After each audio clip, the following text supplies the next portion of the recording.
Let's face it, this life thing, we're all just trying to figure it out, you know? And it's not easy. It really isn't. We're all hustling really hard. And if we're not, it's because we're super tired from hustling really hard. We live in a social climate where people are more obsessed with proving to everyone else that they're having the greatest time of their life, rather than actually enjoying their lives. That's alarming, isn't it? And we're all guilty of it. But knowing this, I wanted to reach out to a few of my friends and have a real conversation with them. Tell me the truth.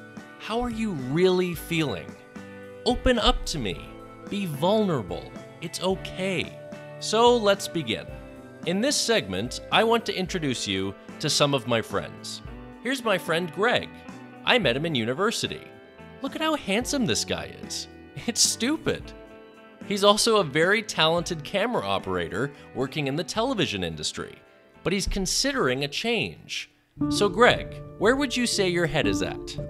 I think a lot of where my head's at has to do with what I do for a living. And I'm at somewhat of a crossroads, or looking to see where I can advance to next. I'm trying to put some tough years behind me. And I'm trying to move forward and get better each day, because it's definitely one of those years where you need to feel progress every day. And that's what I'm trying to do, just get better at one thing every day. Greg has spent most of the last year recovering from an injury. Thankfully, he's okay. I'm proud of him, and he's on his way back to 100%. More on Greg in Chapter 2.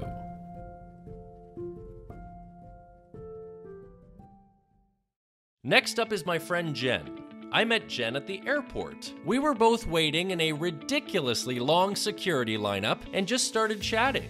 We completely hit it off as we weaved through the line and really got to know each other. Jen has traveled quite extensively in her life and was on her way to a friend's wedding in Victoria. I was heading back to Winnipeg, which is where I was living at the time. I love Jen's personality and spirituality. You'll see what I mean. She is always looking to better herself and to help others. And here she is. So Jen, what have you been thinking about lately? Great question. Thank you. Something that keeps on coming up for me right now is trust, patience, and surrender. And it's something that I've resisted like anything. But that's definitely what's been coming up for me. Is I've been go for most of my life, and right now it's like, okay, so just almost take a exhale out and really trust in myself and take a step back and really almost like a reconnection with myself to truly get aligned with my truths, if that makes sense.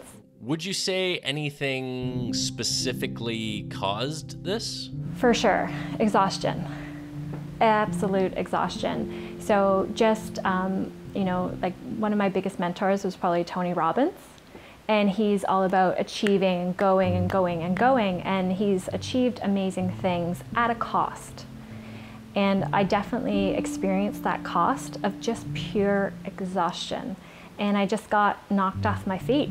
And it was a lesson that was like smacking me in my face. And then until I got knocked over, I was like, okay, you gotta listen to this. And it's about that duality of life, of like doing, which I was very good at, and being, and just almost surrendering into experience and know that I'm exactly where I'm supposed to be. See that? Jen has recognized that she has certain things to change in her life, and instead of that feeling like a setback, she's using it as a confidence booster.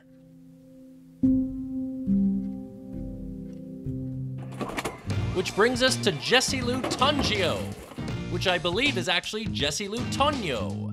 Jess is so nice that for years, she didn't correct me on how to pronounce her last name because she saw how happy it made me when I yelled it out loud. Let's get to her. Okay, Jess, take a deep breath. Here we go. How you feeling? These days, my head is in a constant state of like a yearning for growth, I guess. And trying to look at every situation that I come across as an opportunity to find out more about myself and how that relates to the people in my life, and how that ripples into the bigger picture. I've been reading / listening to a lot of self-help because I'm joining a cult. She's not joining a cult, although that would be a great tease for this series. Meet Jess. She's joining a cult. When I go to bed at night, when I wake up, the first thought I have is, how can I make this day a calm day? So I lately, for, I don't know, 2 months now, I've been meditating multiple times a day, and I try my best to carry that calmness throughout the day. Thanks, Jess. We'll check in with you soon. Okay, now, Katie and I became close really through texting and phone conversations. Yes, we had met a couple times in person, but because we lived in separate cities, we rarely saw each other. I remember chatting on the phone with Katie on a hot summer night in July of 2016. Actually, I think it was raining. Regardless, we were both drinking wine on each end of the phone and told funny stories from our youth. But only a few months later, Katie got sick. Really sick.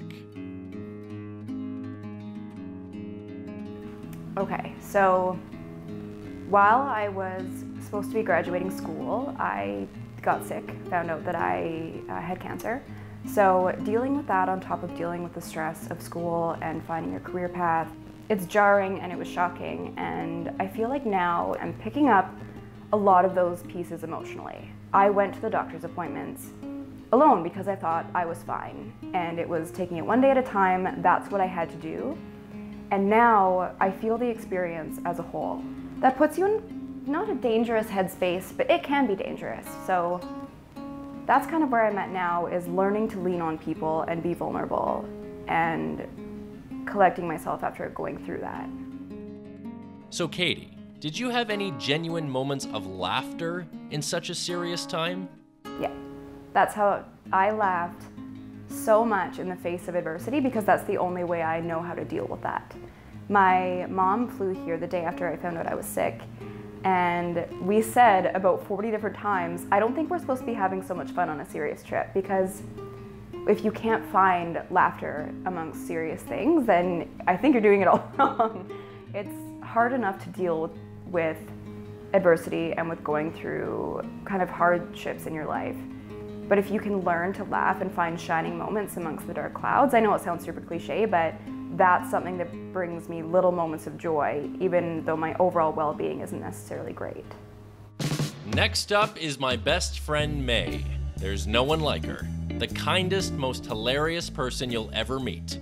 But because we're talking a little serious right now, where are you at, May? How do you look back on 2017? It's funny that you say in 2017, because if you said 2016, I would have a completely different response. It's incredible how much we change as people, our thoughts, our thought process. I'm at a point where I'm evaluating and reevaluating what my priorities are. I'm 28. I'm very happy with many, many things in my life. I have a successful family life and friend life, and I would say career life. I've traveled a lot. I'm very happy with how much I've accomplished so far. But I would also say that I've probably prioritized different things all along. I did broadcast journalism in my undergrad, and I was so driven to be this foreign correspondent. I don't care what I had, what the collateral was or what I had to sacrifice to get there. And I kept driving and driving, and I got there and I was happy, not the foreign correspondent part, but as a successful, I'd say, broadcast journalist.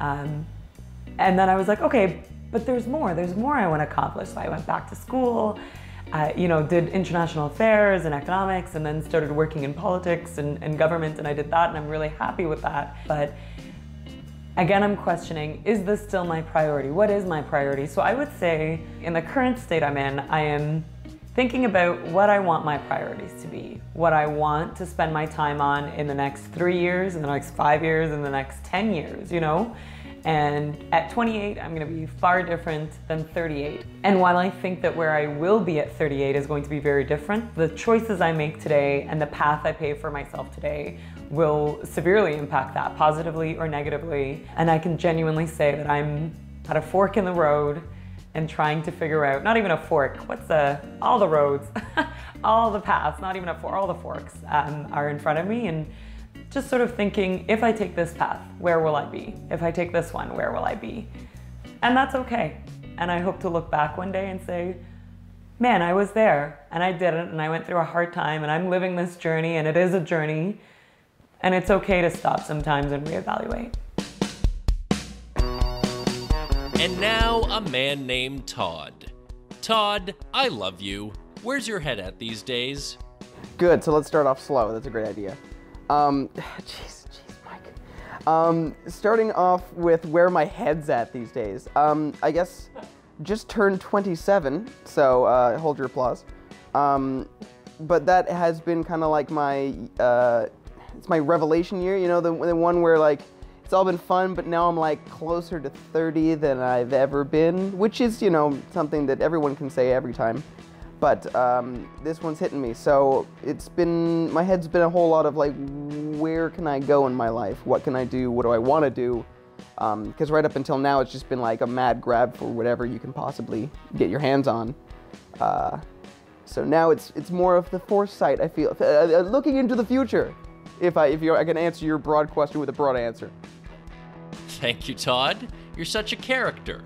And a place that gives you character is Winnipeg, Manitoba. I met Trevor while I was living in Peg City, and a bromance blossomed like the most beautiful flower you've ever seen. Typically, I'm back to being a student, so I'm studying sciences.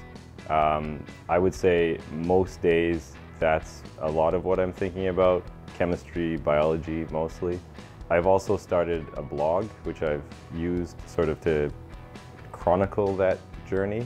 So I often think about that and just sort of enjoying things and making sure I stay active, riding my bike, etc. And I would say I've gotten into a pretty good routine with all of that. In 3 words, describe Winnipeg for you. It's my home. Beautiful.